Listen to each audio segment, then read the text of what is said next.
በኢትዮጵያ ንግድ ባንክ ፕሬዝዳንት አቶ አቤሳኖ የተመራ የልኡካን ቡድን ባለፉት 2 ወራት በተለያዩ ሀገራት የሥራ ጉብኝት አድርጎ ተመልሷል። የልኡካን ቡድኑ በቆይታው በተባበሩት አረብ ኤምሬትስ፣ በሳውዲ አረቢያና በደቡብ አፍሪካ የሚኖሩ ኢትዮጵያውያንና ትውልደ ኢትዮጵያ እንዲሁም ከሌሎች ዓለም አቀፍ ተቋማት ጋር አብሮ መስራት በሚቻልባቸው ሁኔታዎች ሰፊ ውይይት አድርገዋል። ስምምነቶችም ተፈራርመዋል። በዚህ ዝግጅታችን በወፍ በረር የተወሰኑትን እናስቃኛችኋለን። አብራችሁን ቆዩም።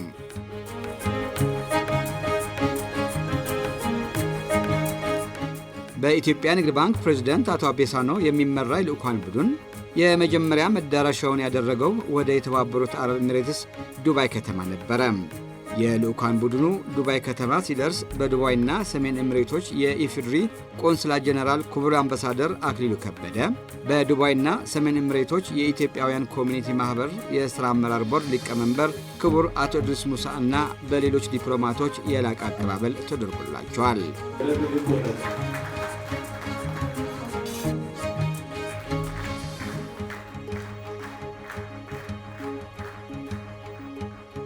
የእንኳን ደህና መጣችሁ መልእክት ያስተላለፉት በዱባይና ሰሜን ኤሚሬቶች የኢትዮጵያውያን ኮሚኒቲ ማህበር የሥራ አመራር ሊቀመንበር አቶ ኢድሪስ ሙሳ የኢትዮጵያ ንግድ ባንክ በሀገር ቤት እያደረገ ያለውን የልማት ድጋፍ ሥራዎች በተጨማሪ ዲያስፖራው የልማቱ ተሳታፊና የባንክ አገልግሎት ተጠቃሚ ለማድረግ አልሞ መስራቱን አድንቀዋል።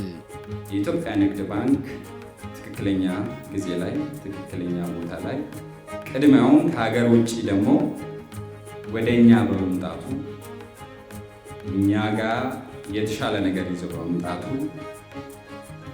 እንኳን መጣችሁልን። እንግዲህ ዱባይም ትልቅ የቢዝነስ ሀብ ናት እንደምትታወቀው፣ ሀገራት ማለም ጥሩ የሆነ ሪሌሽን ያለው። ይህንን ታሳቢ ባደረገ መልኩ እኛም መጣችሁ ስለመጣችሁ ያላችሁን የተሻለ ነገር ይዛችሁ ስለመጣችሁ ስላከበራችሁን እኛም እኔም በዱባይና ሰሜን ኤሚሬቶች ኮሚኒቲ ማህበር ስም እንኳን በሰላም መጣችሁ እናከብራችኋለን ለማለት ፈልጋለሁ። ንግድ ባንክ የኛም ባንክ ነው፣ የሁላችንም ባንክ ነው። እዚህ ብራንች ኦፊስ ከፍቶልን ኮሚኒቲ ማህበሩን በደንብ አሳትፎ የዜጎችን ጥያቄ ለረዥም ጊዜ የኢንቨስትመንት፣ የስራ፣ የተለያዩ ስራ እድሎችን በመክፈት ችግሮችን ብቻ የምናለቅስና ችግር ብቻ የመመለስ ሳይሆን ቀድመን ዜጎቻችን እዚህ ያሉ ዱባይና ሰሜን ኤሚሬቶች አጠቃላይ በዩናይትድ አረብ ኤሚሬቶች ያሉ ዜጎቻችን ከዚህ ባንክ ቀጥተኛ ተሳትፎ በማድረግ ህገወጥ የሆነ የገንዘብ ዝውውርንም በማስቀረት የተሻለ ኦፖርቹኒቲ እናንተን ፈጥራችሁልን ከእናንተ ጋር ለመስራትም በራሳችን በኮሚኒቲ ማህበር ስም ዝግጁ መሆናችንም ከጎናችሁ መሆናችንም በዚሁ አጋጣሚ ማረጋገጥ ፈልጋለሁ።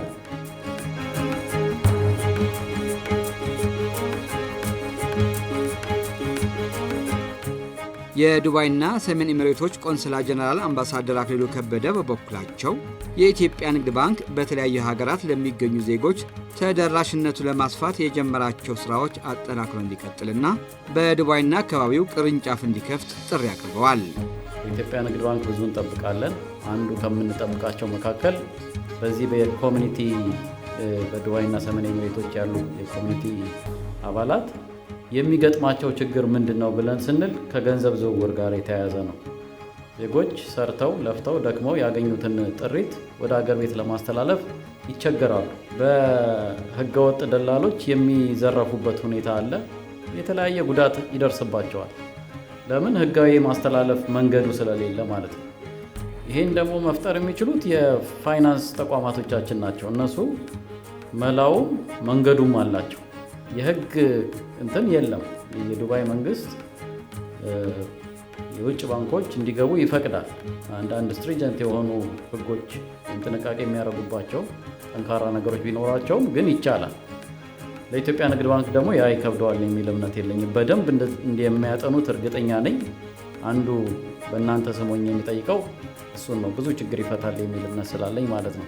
የኢትዮጵያ ንግድ ባንክ ፕሬዝዳንት አቶ አቤሳኖ በመድረኩ ባስተላለፉት መልእክት የኢትዮጵያ ንግድ ባንክ ኢትዮጵያውያን ባሉበት ሁሉ በመድረስ የማገልገል ዓላማ እንዳለው ገልጸው በዱባይና አካባቢው ከሚኖሩ ኢትዮጵያውያንና ትውልደ ኢትዮጵያውያንም በቅርበት ለማገልገል ባንኩ ያለበት ዝግጁነት አብራርተዋል። ቅድም ክቡራን አምባሳደር ያነሱት የዚህ ቢሮ መክፈት ጉዳይ እሱንም ወስደናል። አሳይመንቱን ቀደም ብለንም አጥንተን ዝግጅት ነበረ። ኢትዮጵያ እንግዲህ የራሷን በር ዘግታ ስለቆየች የተለያዩ ሀገሮች ሄጄ ማንኳኳ እኔን ላይ ጫና ይቀርባል በሚል ብዙም መንግስት ዲስከሬጅ ሲያደርግ ነበር። ኢትዮጵያ ንግድ ባንክ ውጭ ሄዶ የተለያዩ ሀገራት ቅርንጫፍ የመክፈት ስትራቴጂም ፍላጎት ነበረው። ከጎረቤት ሀገራት ያለፈ ፈቃድ አልተሰጠው ነበር። አሁን የትም ሀገር ሄደን በሚያዋጣን ቦታ መስራት እንችላለን። ቢኮዝ ሌሎችም እንዲገቡ ስለፈቀድን እኛም የትም ቦታ ሄደን መስራት እንችላለን። የሬሲፕሮሲቲ ጉዳይ እኛ ጋር ከፍታችሁ እዛ እንክፈት የሚል ፈተና አይሆንም። ቢኮዝ በራችን ክፍት ስለሆነ አሁን በህጉ መሰረት ስለዚህ እንመጣለን። ጥያቄ የቀረበው በትክክለኛው ሰዓት እኛም ልናደርግ ያቀንና በምናስብበት ጊዜ ነው። ስለዚህ ውጭ ሀገር ወደ ሚድል ኢስቱ ብንመጣ ልክ ጉዞአችን መጀመሪያ እንዳደረግነው ሁሉ የተወካይ ቢሮ የመክፈቱ ጉዳይ ወር ቅርንጫፍ የመጀመሪያ የሚሆነው ዱባይ ነው። ይህንን በዚህ አጋጣሚ መናገር ፈልጋለሁ። በዱባይና አካባቢው የሚኖሩ ኢትዮጵያውያንና ትውልደ ኢትዮጵያም በቀጣይነት ከባንኩ ጋር ለመስራት ፍላጎት እንዳላቸው በውይይቱ ወቅት አንስተዋል። የኢትዮጵያ ንግድ ባንክ ከእነሱ ጋር ተቀራርቦ ለመስራት ባሳየው ቁርጠኝነትም ደስተኛ መሆናቸውን ገልጸዋል። የኢትዮጵያ ንግድ ባንክ አንጋፋ የሆነ ከ1942 ጀምሮ ሲያገለግለን የነበረ አንጋፋ የሆነ ባንክ ነው። በዚህ ባንክ ባለስልጣኖች ጋር ለመወያየት እድሉ ማግኘት በጣም እጅግ የሚያኮራ ነው።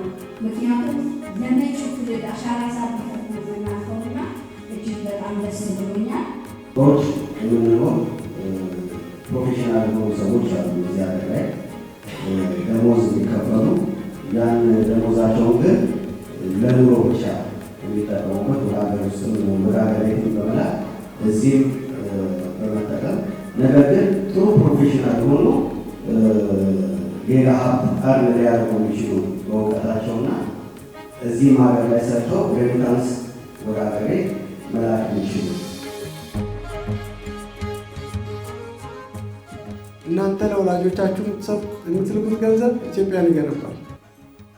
ብዙ ሀገራት እንደ ኢትዮጵያ ያሉ ህዝቦቻቸው በሀገራቸው በቂ ስራ አጥተው እንግዲህ ልማት ስለሌለ ነው ከሀገራቸው የሚወጡት። በሌሎች ሀገሮች በስተው የሚኖሩባቸው ሀገሮች አድገው እነኛን የወጡትን ቢያንስ እነሱን እንኳ ባይሆን ልጆቻቸውን ወደ ሀገር መመለስ የቻሉት በሐዋላ አቅም ነው። ገንዘብ ወደ ሀገራቸው የሚልኩ ትልልቅ ሀገሮች አሉ። ቻይና መጀመሪያ ላይ፣ ህንድ አሁን እየተከተለች ያለች ዲያስፖራዎቻቸው በትምህርት ብዙ ጊዜ በትምህርት ምክንያት ሄደው ነው፣ ግን በስራ በትምህርት በብዛት ብዙ ሀገር ሄደው ከአፍሪካ እንደ ናይጄሪያ ያሉ ትልቅ ገቢ የሚያገኙ ሀገሮች አሉ። አሁን በቅርቡ ደግሞ የምታዩቸው ኦርጋናይዝ የሆነ በስርዓት ድጋፍ እያደረጉ እንደነ ፊሊፒንስ በየተለያዩ ሀገሮች ለሀገራቸው ልማት ድጋፍ የሚያገኙበት ክሊን አሴት ነው ሬሚታንስ።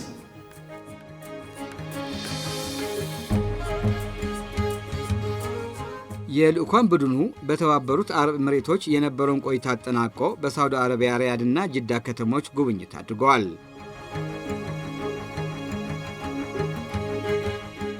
የኢትዮጵያ ንግድ ባንክ የሲቢኢ ኑር ምክትል ፕሬዝደንትና የልዑካን ቡድኑ አባል አቶ ኑሩ ሁሴን ከስራ ጉብኝቱ በኋላ የኢትዮጵያ ንግድ ባንክ ከኢትዮጵያውያንና ትውልደ ኢትዮጵያውያን ጋር ያለው ግንኙነትና ተጠቃሚነት የበለጠ ለማሳደግ በሚቻልባቸው አማራጮች አቅጣጫዎችን ዙሪያ ሰፊ ውይይት እንደተደረገና ከሌሎች ዓለም አቀፍ ተቋማት ጋር አብሮ መስራት ከስምምነት መደረሱም ከዝግጅት ክፍላችን በነበራቸው ቆይታ ገልጸዋል። የኢትዮጵያ ንግድ ባንክ ፕሬዝደንት የተመራ ልዑካን ቡድን መጀመሪያ ያቀናው ወደ ዩናይትድ አረብ ኤሚሬት ነው። ዓላማና ግብም አድርገን የተንቀሳቀስ ነው። በዋናነት ዱባይ ላይ ከዛም አቡዳቢ ላይ ከተለያዩ ማህበረሰቦች ጋር ውይይት ማድረግ፣ ሁኔታዎችንም ማመቻቸት፣ ያሉባቸውንም ማነቆዎችንም ደግሞ መለየት፣ እንደዚሁም ደግሞ እንደ አስፈላጊነቱ ደግሞ ከተለያዩ የፋይናንሻል ኢንስቲትዩሽኖችም ጋር ተገቢውን መደላድሎችን ማመቻቸት ነው። ሁኔታዎችንም ከማመቻቸት አንጻር በተለይ ከማህበረሰቡ ጋርም ለመገናኘት ስራ ያላቸው ከኤጀንሲዎች ጋር ከተቋማት ጋር በባንክ ደረጃ ያሉ እንደዚህም ደግሞ ከባንክ ውጪ ያሉ የኤምቲኦ እንደዚህም ደግሞ ፊንቴክ ስራ ላይ የሚሰሩ ይሄ የውጭ ምንዛሪ ወደ ሀገር የሚመጣበትን ሁኔታ ሊተገብሩ የሚችሉ ተቋማትን ጭምር እንድናገኝ ሁኔታዎችን ሲያመቻችልን የነበረው የኢትዮጵያ ኤምባሲ በተለይ የተባበሩት አረብ ኤምሬት አምባሳደር ክቡር ዶክተር ኡመር ሁሴን እና የዱባይ ቆንስላ ጽህፈት ቤት አምባሳደር አንድ ላይ በመተባበር ሲያደርጉ የነበረው አስተዋጽኦ ኮኦርዲኔሽን እጅግ በጣም ጥሩ ነው የነበረው። በዛው ልክ ያደረግነው ዱባይ ላይ ያደረግነው ውይይት ከተለያዩ ተቋማትም ጋር ከተለያዩ ማህበረሰብም ጋር መድረኮችን በማዘጋጀት ከፍተኛና ሰፊ ውይይት ተደርጓል። በዛ ውይይት እንግዲህ አብዛኛው የማህበረሰብ አማራጭ ነው ያጣው እንጂ ትክክለኛውንና ህጋዊውን መንገድ እንደሚፈልግ ነው የገለጸልን። የተረዳነውም ይሄንኑ ነው።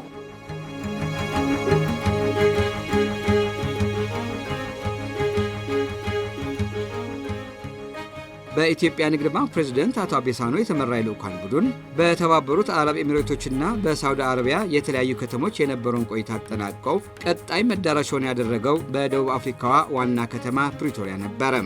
በደቡብ አፍሪካ የኢፌዴሪ ልዩ መልእክተኛና ባለሙሉ ስልጣን አምባሳደር ደሊል ከድር በእንኳን ደህና መጣችሁ መልእክታቸው የኢትዮጵያ ንግድ ባንክ በደቡብ አፍሪካ የሚኖሩትን ኢትዮጵያውያንን ያፈሩት ሀብት ወደ ሀገራቸው በቀላሉና በታማኝነት ወደ ሀገር ቤት ለማድረስ ደቡብ አፍሪካ ድረስ መገኘቱ አድንቀዋል። ይህ ጉብኝት የተለየ አሰራር ለማዋለድ እድል ይሰጣል የሚል እምነት አለ። ይህም የበለጠ ተቀራርበን እንድንሰራ የበለጠ ተግባብተን እንድንሰራ ፓርትነር እንድንሆን እድል የሚሰጥ ነውና ተደራሽነቱን አስፍቶ ደግሞ በተለይ ደቡብ አፍሪካ ያሉ ዜጎቼን ልያቸው ብለው በዚህ ትልቅ አመራር ደረጃ በመምጣታቸው አድንቁልኛ። ከልብ እናመሰግናለን። ብዙ ቀና ልቦች ያሉበት መተባበር ፍላጎት ያላቸው አብሮ ለመስራት ምንም የማይታማ ዲያስፖራ ያለበት ነውና ንግድ ባንክ ከዚህ ብዙ አትርፎ ይሄዳል ብዬ በጽኑ አምናለሁ። የመጣችሁት ለህዝባችንም መንስኤ ወይም መፍትሄ ይሆናል ብለን የምናስበው ነገር ይዛችሁ እንደመጣችሁ የኛን ችግርም በጎሊ ተረድታችሁ እዚህ ያፈራናቸው ንብረቶቻችን ወደ አገር ቤት ወስደን ህጋዊ በሆነ መልኩ አንድ እግራችን እዚህ አቁመን ሌላው እግራችን አገር ቤት ለማቆም ልማት ላይ ለመሰማራት ማነቆ ሆኖብን የነበሩ ያለንን ሀብት ወይም ገንዘብ ወደ ኢትዮጵያ በህጋዊ መንገድ ለማስተላለፍ ስንቸገር ችግሩንም ደግሞ በየጊዜ እያነሳን እየተንከባለለ እዚህ የደረሰው ዛሬ በእርግጠኝነት በእናንተ መፍትሄ ያገኛል ብዬ አስባለሁኝ። ትላልቅ ማህበራዊ ችግሮችን እየቀረፉ ያሉት ትርፍ ብቻ የሚያጋብስ ሳይሆን ለህዝብ የሚኖርም ባንክ ነው። ከዚህ ባንክ ጋር መስራት ደግሞ ከሀገር ጋር መስራት ነው። ስለዚህ ኤምባሲውም ለዚህ አይነቱ በዚህ መልኩ ትኩረት ሰጥቶ እናንተም ሞቢላይዝ ያደረገበት ይህን ያህል ኮንፊደንስ እና ትረስት ስላለው ነውና ዛሬ ብዙ የምንወያይበት የምንመካከርበት የምንተዋወቅበት የቀጣይ ደግሞ ዌይ ፎርዋርድ ላይ አቅጣጫ የምናስቀምጥበት ትልቅ መድረክ ነውና በቀጣይ አብረን ተባብረን እንሰራለን። መጪው ጊዜ ከንግድ ባንክ ጋር ብሩህ ነው የሚል መልእክት ማስተላለፍ ፈልጋለሁ። አብረን እንሰራለን። ቴንክ ዩ። በመድረኩ የጉብኝቱ ዓላማ ያብራሩት አቶ አቤ ሳኖ ባንኩ ሁለት ዓላማዎችን አንግቦ እየሰራ እንደሚገኝ ገልጸው ባንኩ ሰርቶ ካፈራው ሀብት የሀገሪቱን ኢኮኖሚ መደገፍና የዜጎች ኑሮ መቀየር ትኩረት ሰጥቶ እየሰራ እንደሚገኝ አብራርተዋል። የኢትዮጵያ ንግድ ባንክ በአጭሩ የሁለት ዋና ዋና ዓላማዎች አሉት። በብሮድሊ ሁለት ቦታ ስንከፍል አንደኛው ባንክ ስለሆነ ነጋዴ ስለሆነ ነግዶ አትርፎ አገራችንን በትርፉ ለማገዝ፣ የሁለተኛው የኢትዮጵያ ንግድ ባንክ ዓላማ የኢትዮጵያውያንን ኑሮ መቀየር ነው። በፋይናንስ ረገድ ድጋፍ አግኝተው ፋይናንሻል ፖዚሽናቸው እንዲለወጥ የተሻለ ነገር መስራት እንዲችሉ ማገዝ ነው። ይሄ ለግል ተቋም የሚሰጥ ዓላማ አይደለም። ለመንግስት ብቻ ኦር ስለ ዜጎች ለሚቆረቆሩ ተቋማት ብቻ የሚሰጥ ዓላማ ነው። ዜጎቻችን የት ነው ያሉት ስንል ኢትዮጵያ ውስጥ አሉ። በዋናነት ግን ከኢትዮጵያ ወጣ ብሎ ያው እንደዚህ እንደናንተ ከሀገራቸው ውጭ የሚኖሩ አሉ። በሀገር ውስጥ ላለው ብዙ ነገር ሰርተናል። ፊዚካሊ አጠገባቸው ቅርንጫፍ ከፍተናል። ብዙ አገልግሎቶች አቅርበናል። ውጭ ሀገር ካሉት ጋር ከዚህ በፊት ተገናኝተን አናውቅም። የኢትዮጵያ ንግድ ባንክ በ5 ዓመት መሪ ዕቅዱ ላይ ለዳያስፖራና ከዳያስፖራ ለሚገኘው የውጭ ሐዋላ ትኩረት እንደተሰጠውም አቶ አቤ አንስተዋል። ስትራቴጂክ ፕላናችንን ስናሻሽል ስትራቴጂክ ዕቅድ ማለት 5 ዓመት የምንሰራበት የምንመራበት መሪ ዕቅድ ነው። ከዛ ውስጥ ካየናቸው ነገሮች ውስጥ አንዱ ሐዋላ ለኢትዮጵያ ግንባታ ቁልፍ መሳሪያ የነበረና ከዚህ በላይ መሆን የሚችል መሆኑን ነው። ነገር ግን እንደ አቅሙ ያህል ለሀገራችን ድጋፍ ያላደረገ ነው። የሲቢኢ አሁን የምናደርገው ካምፔን የ1 ወር የ2 ወር ትንሽ ለውጥ ለማምጣት ሳይሆን መሰረታዊ ለውጥ ለማምጣት የባንኩ የ5 ዓመት ስትራቴጂክ ዕቅድ የመጀመሪያ ማስፈጸሚያ ፕሮግራም ነው። ስለዚህ ዲያስፖራ የሚፈልገውን ነገር ሙሉ በሙሉ ለመስጠት እንድንችል መጀመሪያ ምንድነው ዲያስፖራው ጋር ያለው የሚለውን የሚል ፕሮግራም ነው ያወጣ ነው። እዛ ውስጥ ሰጀስት ያደረግነው አለ። ዲያስፖራ እንደ ሁኔታው እንደ ሀገሩ ሕግና ደንብ ከተቻለን ብዙ ዲያስፖራዎቻችን ባሉበት የባንካችን ቅርንጫፍ ወይንም ሪፕሬዘንታቲቭ እንከፍታለን ብለን ስትራቴጂክ ፕላናችን ላይ ተቀምጧል። ዲያስፖራው ያፈራውን ጥሪት የኢትዮጵያ ንግድ ባንክ ተጠቅሞ ወደ ሀገር ቤት መላክ የሚቻልበትን ምቹ ሁኔታ ለመፍጠር እየተሰራ መሆኑን የገለጹት አቶ አቤ በህገወጥ መንገድ ገንዘብ መላክ በሀገር ላይ የሚያስከትለው ከፍተኛ ጉዳትም አብራርተዋል። በህጋዊ መንገድ ያላካችሁት ዶላር ለሀገር አደጋ ነው። ሀገር ከመጥቀም ይልቅ ከሀገር ሀብት እንዲሸሽ ያግዛል። እናንተ ለቤተሰባችሁ ብር መድረሱን ብቻ ነው የምታዩት። ያ ብር ግን ህጋዊ ባልሆነ መንገድ የተገኘ ገንዘቡም ደግሞ ወደ ኢትዮጵያ እንዳይገባ ዋና ፍሬ ነገሩ ዶላሩ የዛ ኢኩሌታው ውጪ እንዲቀር እያደረገ ያለ ነው። ህጋዊውን መንገድ መርጣችሁ በህጋዊ ተጠቀሙ። እኛም ደግሞ ህጋዊ መንገድ ላይ እሱን ተጠቀሙ ትለናለህ። እናንተ ምንዛሪ ደግሞ ዝቅተኛ ነው እንዴት ይሆናል የሚል ጥያቄ የሚያነሱ አሉ። ምንዛሪውን እኛ እናሻሽላለን።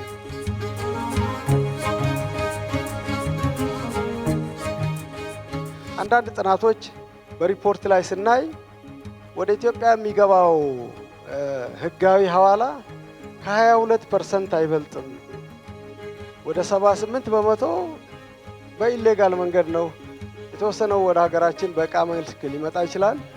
አብዛኛው ሌላ ሀገር ነው የሚሄደው የሚል ነው። ይሄ በጣም አስደንጋጭ ቁጥር ነው።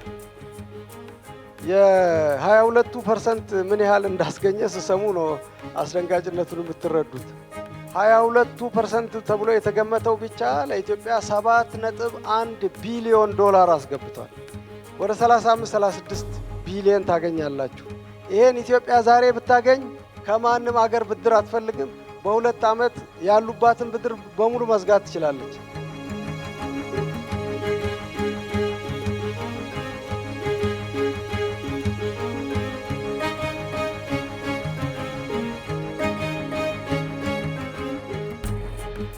የልዑካን ቡድኑ በደቡብ አፍሪካ በነበረው ቆይታ ከፕሪቶሪያ በተጨማሪ በኬፕታውን ከተማ የሚገኙትን ኢትዮጵያውያን ጋር የተወያየ ሲሆን በራንድ ፎንቴ ከተማ ከ100 በላይ ለሚሆኑ ሰዎች የሥራ ዕድል የፈጠሩ አንድ ኢትዮጵያዊ ዲያስፖራ ባለሀብትም እያከናወኑት ያሉትን የንግድ ሥራዎች ጎብኝተዋል።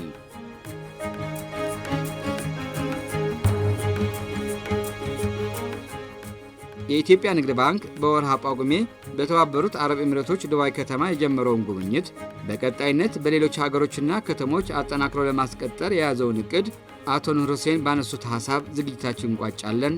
ሰላም። አሁን የኢትዮጵያ ንግድ ባንክ የጀመረው ዘመቻ የአንድ ጊዜ ተጀምሮ የሚቆም አይደለም። ቀጣይ መዳረሻዎችም አሉ።